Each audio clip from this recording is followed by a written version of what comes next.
Hai pendengar semua, selamat datang dan mendengarkan audiobook dari Audiotune. Kita lanjutkan novel karya K.L. Nurmala yang berjudul Tuan Muda yang Terhina. Dengan pengisi suara Rastika. Dan inilah episode yang ke-19, Pengirim Paket. Selamat mendengarkan. Harum semerbak bunga di sebuah taman menggoda Natasha untuk datang menghampiri dan menciumnya. Tak hanya Natasha, banyak kupu-kupu berterbangan di atas hamparan bunga itu. Ketika salah satu kupu-kupu tiba-tiba terbang ke arahnya, Natasha terenyak. Apa ini Arjuna? Apa dia sudah gila? Pekik Natasha dalam hati.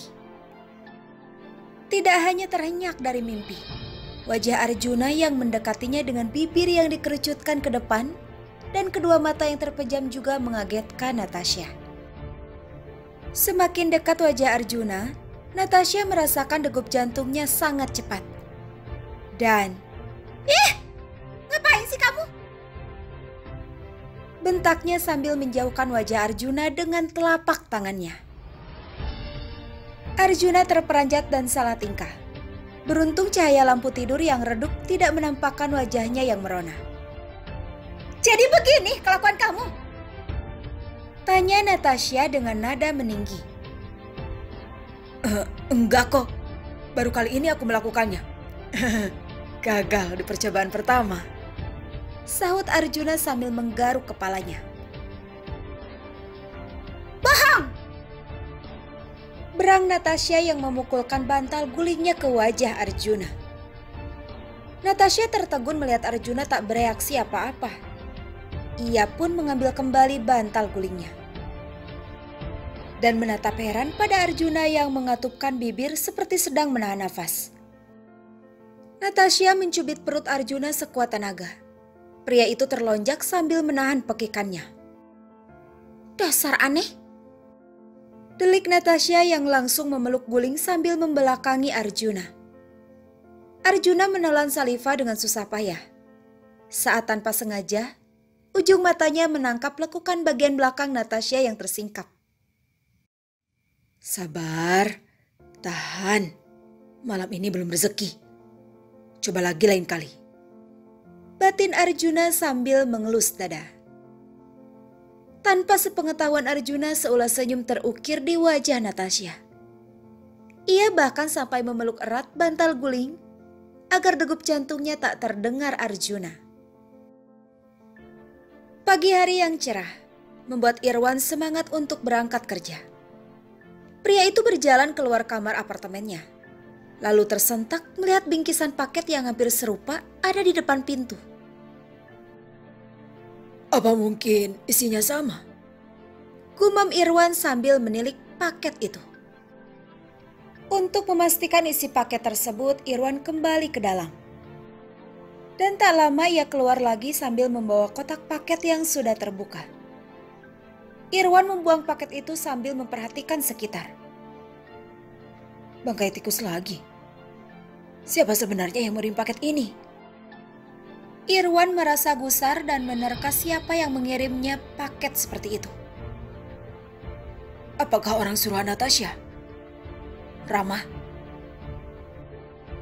Gumamnya. Irwan meneruskan langkah masih dengan tanda tanya besar dalam benaknya.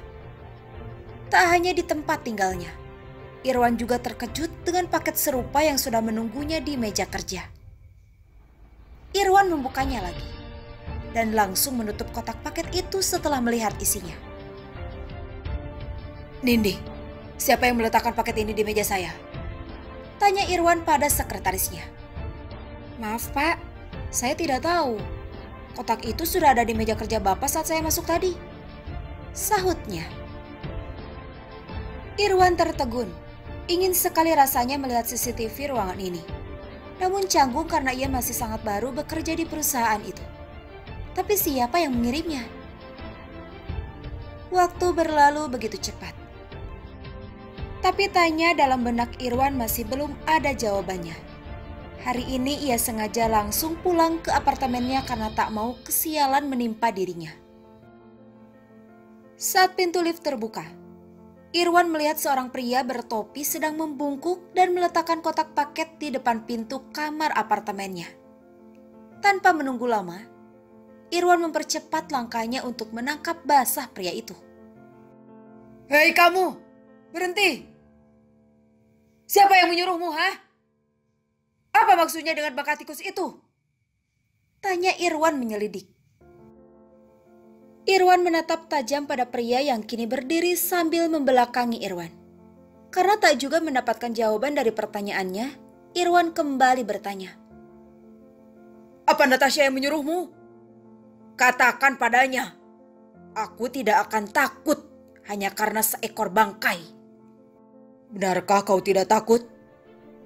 Seperti sebuah bangkai, kebusukanmu akan tercium juga," ujar pria misterius itu sambil menarik ujung topi agar semakin ke bawah.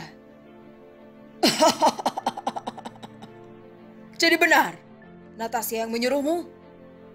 Apa dia ingin bermain denganku?" Ku dengar dia menikahi seorang office boy. Natasha yang malang. Suaminya tidak akan membantu apa-apa. Pria itu pastinya menyusahkan Natasha. Decihnya. Irwan mengambil kotak itu dan membuka kasar pembungkusnya. Tatapannya tak lepas dari punggung pria di hadapannya. Irwan tertegun. Gerakan tangannya terhenti ketika isi kotak itu terlihat. Kotak keempat itu isinya bukanlah bangkai tikus, melainkan fotonya saat pertama kali ia tiba di bandara beberapa hari yang lalu dan saat bertemu Joshua. "Siapa kau?" tanya Irwan dan membalik paksa pria di hadapannya. Kedua manik Irwan terbelalak. Kotak yang dipegangnya terjatuh ke lantai. "Tuan muda." "Kenapa? Kau terlihat gusar. Bukankah tadi kau katakan bahwa kau tidak takut hanya oleh seekor bangkai?" tanya Arjuna datar. Tuan muda, apa maksud Anda?" tanya Irwan tergagap dengan wajah yang mulai memucat. "Aku sudah mengetahui caramu bekerja di Adipura Land. Kau berniat melakukan hal serupa pada perusahaanku? Jangan mimpi. Aku bisa menyeretmu dengan mudah dan membuatmu membusuk di penjara," tegas Arjuna. "Saya tidak bermaksud melakukannya, Tuan Muda," kilah Irwan. "Benarkah? Lalu bagaimana dengan Joshua? Bukankah dia yang memintamu kembali ke negeri ini? Ada yang mengatakan padaku, keluargamu hidup bergelimbang harta di luar sana. Bahkan kau mempunyai seorang wanita cantik sebagai simpanan. Tuan muda, apa yang Anda inginkan?" tanya Irwan dengan wajah yang semakin memucat. Ia sangat terkejut tuan muda itu mengetahui kehidupan pribadi yang selama ini ditutup rapat olehnya. "Aku ingin memperingatkan orang yang telah berniat mematik api di perusahaanku. Akan kusingkirkan pematik itu sebelum ada api yang menyala. Kau paham?" tanya Arjuna penuh penekanan. Tentu Tuan. Akan saya lakukan apapun juga. Tapi saya mohon, jangan sampai istri saya tahu tentang wanita itu," pinta Irwan. "Wanita mana yang dia bicarakan? Aku tidak mengerti. Apa wanita yang jadi selingkuhannya? Oh, ternyata si botak ini suami takut istri juga." Batin Arjuna. Arjuna tidak menyangka Irwan lebih takut akan hal itu. Padahal ia sama sekali tidak berpikir ke sana. Arjuna dan Irwan pun masuk ke dalam apartemen dan membuat kesepakatan. Mau tak mau, Irwan memberikan sesuatu yang ia sembunyikan dengan sangat rapi selama ini pada tuan muda itu. "Keputusan yang bagus. Untuk sementara, kau bisa tetap bekerja di perusahaanku. Tapi ingat, kau dalam pengawasan Ahmed. Dia tidak akan segan untuk berbuat sesuatu yang mungkin saat ini sedang ada dalam pikiranmu. Tandas Arjuna yang kemudian berlalu sambil membawa pemberian Irwan di tangannya. Irwan bergidik ngeri mendengar penuturan tuan muda. Ahmed bisa saja memotong bagian tubuhnya jika sampai ketahuan berbuat salah. Bisa saja pria itu memotong tangannya jika di masa yang akan datang ia terbukti menggelapkan uang perusahaan. Atau juga lidahnya yang terpotong karena ketahuan berbohong. Bukannya orang Timur Tengah banyak yang menerapkan sistem seperti itu sebagai hukuman. Irwan tak bisa meneruskan lagi imajinasinya yang ngeri. Di sisi lain Arjuna memberikan barang yang dipegangnya pada Rahul. Kau tahu harus bagaimana kan? Tanya Arjuna. Tentu Tuan Muda, saya akan melakukan seperti sebelumnya. Hanya saja kali ini sasaran penerimanya berbeda. Sahut Rahul. Arjuna mengacungkan ibu jarinya. Memang Rahula yang telah berulang kali mengirimkan paket bangkai tikus itu pada Irwan. Barulah di paket keempat Arjuna dengan sengaja membiarkan Irwan memergokinya. Kemana saya harus mengantar Anda Tuan Muda? Penthouse atau kediaman Adipura? Tanya Rahul. Tentu saja ke kediaman Adipura. Sahut Arjuna dan diangguki oleh Rahul. Arjuna menatap keluar jendela mobil sambil bergumam. Aku akan kembali ke penthouse jika istriku ada di sana. Malam ini aku akan mencobanya lagi. Cayo. Rahul menoleh dengan kening yang berkerut. Menyadari hal itu, Arjuna tersenyum kikuk pada supirnya tersebut. Bersambung. Episode ini telah usai.